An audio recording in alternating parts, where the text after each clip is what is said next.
அன்பான தேவ ஜனமே, விக்டரி காஸ்பல் சர்ச் விடுதலையின் சிவசேஷ சபை வழியாய் உங்களுக்கு கிருபையும் சமாதானமும் உண்டாவதாக. என்னடா அண்ணா தானே எப்பவுமே டெய்லி வர்சஸ் கொடுப்பாரு, இன்னைக்கு என்ன நீ உட்காந்துருக்கேன் எல்லாம் சொல்றீங்க தெரியுது எனக்கு. இன்னிலேருந்து இந்த மாதத்திலேருந்து நாங்கள் என்ன பிளான் பண்ணியிருக்கோம்னா, மாதம் ஒரு கேள்விக்கு நாங்கள் விடை சொல்ல போகிறோம். இன்னும் நிறைய கேள்வி இருக்கு இல்லை, இனிமே தான் எங்களுக்கு ஆண்டவர் வெளிப்படுத்தினார். ஒரு மாதமும் நீங்கள் ஒரு கேள்விக்கு விடிய சொல்லுங்கன்னு.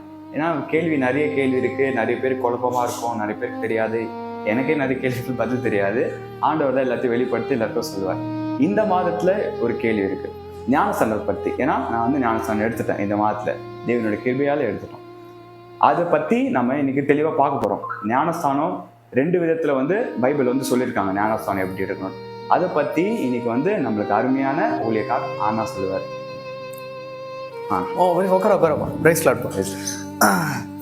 சொல்லுப்பா. ஒன்றும் இல்லை, நான் எனக்கு ரொம்ப நாளாக ஒரு டவுட்டு. ஞானஸ்தானம் வரை எடுத்துட்டேன் இப்போ. சரி, பைபிளில் 2 டைப்பாக சொல்லியிருக்காங்கல்ல. நான் உங்களுக்கு வேர்சஸே சொல்கிறேன். ஒரு நிமிஷம். இல்லை, நீ இப்போ சொல்ல வரும்போது எனக்கு தேவன் ஒரு விஷயத்த சொல்கிறாரு. அது எனக்கு சரியா இல்லையான்னு எனக்கு தெரியல. ஆனால் அதுதான் நீ கேட்க வரேன்னு சொல்லிட்டு ஒரு ஸ்பிரிட்டில் எனக்கு புரியுது. அதாவது மத்தேயு 28:19 அப்போஸ்தலர் 2:38. அதேதான். இது 2ல் என்ன இருக்கும் அப்படின்னா, நீங்கள் மத்தேயு புஸ்தகத்தில் இந்த 28ஆம் அதிகாரம் 19வது வசனத்தில் பார்த்தீங்கன்னா, பிதா குமாரன் பரிசுத்தாவின் நாமத்தினால் ஞானஸ்தானம் பெறுவீர்கள் அப்படின்னு இருக்கும்.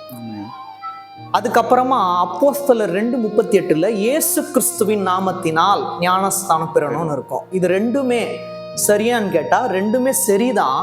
ஆனால் பிதா குமாரன் பரிசுத்த ஆவியின் நாமத்தினால ஞானஸ்தானம் பெறுவது தான் உத்தமம். ஏன் அப்படின்னு ஒரு கேள்வி வரும். நீங்கள் 1 கொரிந்தியர் 10:1 அப்படியே வாசிச்சு பார்த்தீங்கன்னா சொல்கிறேன். 1 கொரிந்தியர் 10 தேவன் உங்களுக்கு அநேக விஷயங்களை விளக்குவார். 1 கொரிந்தியர் 10 நீங்கள் 1 அப்படியே 4 வரைக்கும் வாசிச்சு பார்த்தீங்கன்னா, இப்படி இருக்க சகோதரரே, நீங்கள் எவைகளை அறிய வேண்டும் என்கிறேன் என்றால், நம்முடைய பிதாக்கள் எல்லோரும் மேகத்துக்கு கீழாக இருந்தார்கள். நம்மளுடைய பிதாக்கள் எல்லாரும் மேகத்துக்கு கீழாக தான், நம்ம கூட இப்போ மேகத்துக்கு கீழாக தான் இருக்கிறோம். நல்லா நீங்கள் அதை புரிஞ்சுக்கணும். ஏன் இதை சொல்கிறேன்னா, இதெல்லாம் நீங்கள் புரிஞ்சுக்கிட்டாதான் பிதா குமாரன் பரிசுத்தாவின் நாமத்தினால ஞானஸ்நானம் பெறணுமா, இல்லை இயேசு கிறிஸ்துவின் நாமத்தினால ஞானஸ்நானம் பெறணுமா அப்படின்ற குழப்பம் நீங்கி உங்களுக்கு ஒரு தெளிவு கிடைக்கும். இப்போ பாருங்க, எல்லாரும் சமுத்திரத்தின் வழியாய் நடந்து வந்தார்கள். இப்போ சமுத்திரம் அப்படின்னா என்ன அப்படின்னா, தண்ணீர் வழியாய் திரளான கடல் இருந்தது, அது வழியாக தான் நடந்து வராங்க. ஆனால் தேவன் என்ன பண்ணார், அதுல இருந்து அவங்களை அழகாய் நடத்தி வந்தார். எல்லாரும் மோசேக்குள்ளாக மேகத்தினாலும் சமுத்திரத்தினாலும் ஞானஸ்நானம் பண்ணப்பட்டார்கள். இது பழைய ஏற்பாட்டில் விரிவா இருக்காது. மோசேவும் ஜனங்களும் மோசேக்குள்ளாக அப்படின்னா, மோசேக்குள்ள தேவன் இருக்கிறார்.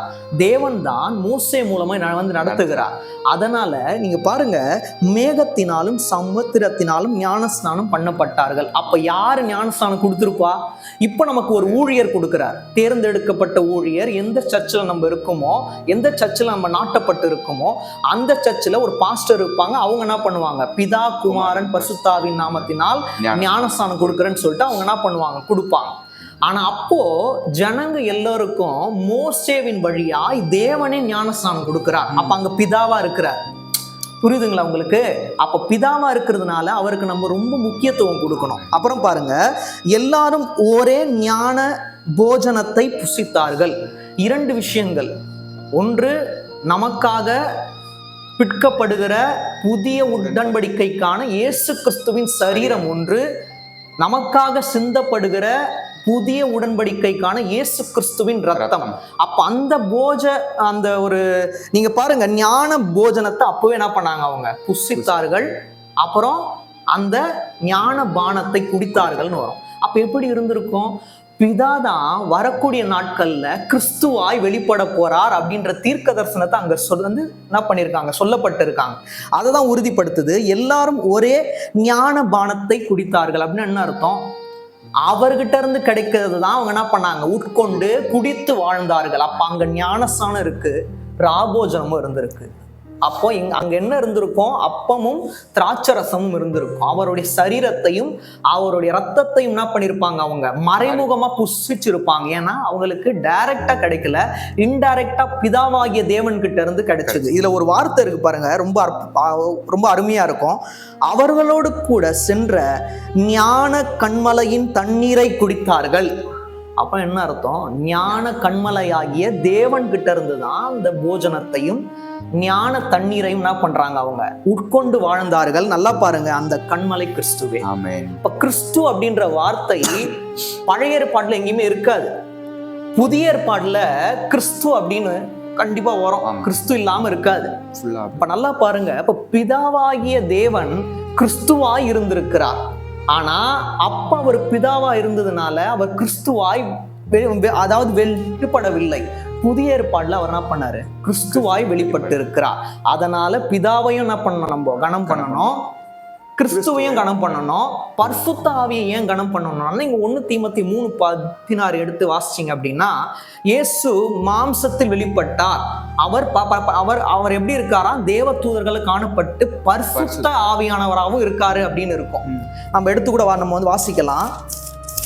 அன்றியும் தேவ பக்திக்குரிய ரகசியமானது யாவரும் ஒப்புக்கொள்ளுகிறபடியே மகா மேன்மை உள்ளதும், தேவன் மாம்சத்திலே வெளிப்பட்டார், ஆவியிலே நீதி உள்ளவர் என்று விளங்கப்பட்டார், தேவ தூதர்களால் காணப்பட்டார், ஜாதிகளிடத்தில் பிரசங்கிக்கப்பட்டார், உலகத்திலே விசுவாசிக்கப்பட்டார், மகிமையிலே ஏறெடுத்து கொள்ளப்பட்டார். நல்லா புரிஞ்சுக்கணும், இதுல 3மே இருக்கும். பிதானும் இருக்கும், கிறிஸ்துனும் இருக்கும். கிறிஸ்துன்னு ஓப்பனா இருக்காது, மாம்சத்தில் என்னன்னா இங்கிலீஷ்ல பாத்தீங்கன்னா God has been manifested as Jesus Christ அப்படின்னா பிதாவையும் கனம் பண்ணணும், கிறிஸ்துவையும் கனம் பண்ணணும். 3வது பரிசுத்த ஆவியானவரையும் கனம் பண்ணணும். ஏன்னா இங்க இருக்கு ஆவியிலே நீதி உள்ளவர் என்று விளங்கப்பட்டார். அப்ப நல்லா பாருங்க, நான் உங்களுக்கு ஒரு எடுத்துக்காட்டு சொல்றேன். இது ஒரு பாட்டில் இருக்கு, கேப் இருக்கு, இந்த பாட்டிலுக்குள்ள தண்ணி இருக்கு. இதை 3த்தையும் தனித்தனியா யாரும் வைக்க மாட்டாங்க. தண்ணீரை ஊற்றி தண்ணீரை என்ன பண்ணுங்க, நான் ஊத்துறேன், நீங்க அப்படி குடிச்சுக்குங்க அப்படின்னு யாரும் சொல்ல மாட்டாங்க. பாட்டில் தனியா கொடுக்குறேன் எடுத்துக்கோங்க, கேப் தனியா விலன்னு சொல்லிட்டு யாரும் கொடுக்க மாட்டாங்க. 3மே ஒன்றாக இணைந்தால்தான் இதற்கு வேல்யூ. அது போல பிதா, குமாரன், பரிசுத்த ஆவி 3 பேருமே ஒன்றாக நமக்குள்ள இணைந்தால்தான் அதுக்கு மிகப்பெரிய ஒரு வேல்யூவா இருக்கு. அதனால பிதா, குமாரன், பரிசுத்த ஆவியின் நாமத்தினால ஞானஸ்நானம் கொடுப்பதுதான் மேன்மையான காரியம். இயேசு கிறிஸ்து தான் மூவருமே. நீங்க நம்ம அநேக நாமங்களை சொல்லி வேண்டலாம், ஆனா அநேக நாமங்கள் இருந்தாலும் அவர் ஒருவரே. பிதானாலும் அவர் தான், இயேசு கிறிஸ்துனாலும் அவர் தான், பரிசுத்த ஆவியானவர்னாலும் அவர் தான். இதை நீங்க புரிந்து கொண்டால்தான் ஞானஸ்நானம் எப்படி, அதாவது ஞானஸ்நானம் என்பது ஏதோ விளையாட்டல்ல, நம்முடைய வாழ்க்கைன்னு சொல்லிட்டு உங்களுக்கு புரியும். இப்போ உங்களுக்கு புரிஞ்சிருக்கும் நான் நம்புறேன். உங்களுக்கு மட்டும் இல்லை, இந்த கேள்வி அநேகருக்கு இருக்கலாம். இது கேள்வியா மட்டும் இருக்கக்கூடாது, இதற்கு விடை தேடக்கூடிய நாட்களை நீங்க தான் ஆயத்தப்படுத்தி கேள்வி கேட்கணும். அந்த கேள்வி மிக ஹெல்த்தியா இருக்கணும். அப்படி இருந்தா மட்டும்தான் அந்த வார்த்தையை நீங்க பெற்றுக்கொள்ளும் போது தெளிவாய் உங்களுக்கு என்ன ஆகும், புரியும். அது இன்னொருத்தர் என்ன பண்ண மாம்சத்துல வெளிப்படுத்தினா புரியாது. பரலோகத்திலிருந்து அந்த வார்த்தை புறப்பட்டு வந்தால்தான் அந்த வார்த்தை உங்களுக்கு தெளிவாய் புரியும். இப்போ உங்களுக்கு புரிஞ்சிருக்கும்னு சொல்லிட்டு நான் விசுவாசிக்கிறேன். அப்போ இந்த வார்த்தை ஏதோ தினமும் தியானத்துல மட்டும் அப்படின்றது இல்லை. இது ஒரு கேள்வி பதிலான ஒரு செக்ஷனா இருக்கும். இந்த மாதத்திலிருந்து வரக்கூடிய மாதங்கள்ல மாதம் ஒரு நாள் எந்த ஒரு கேள்வியில குழப்பம் இருக்கோ அதை அன்பான தம்பி வந்து கேட்பாங்க. கேட்டு தேவன் எப்படி அதற்கு ஆன்சர் சொல்றாரோ அப்படிதான் நம்ம வந்து சொல்ல போறோம். ஏதோ நமக்கு ஞானோதயம் வந்து அப்படி நம்ம ஆன்சர் சொல்ல போறது இல்லை. தேவன் கண்டிப்பா இடைப்படுவார்னு சொல்லிட்டு நான் வந்து விசுவாசிக்கிறேன். இது உங்களுக்கு தெளிவாய் புரிந்திருக்கும்னு சொல்லிட்டு நான் வந்து நம்புறேன். தேவன் தாமே உங்கள் யாவரையும் மென்மேலும் ஆசீர்வதிப்பாராக. ஆமென்.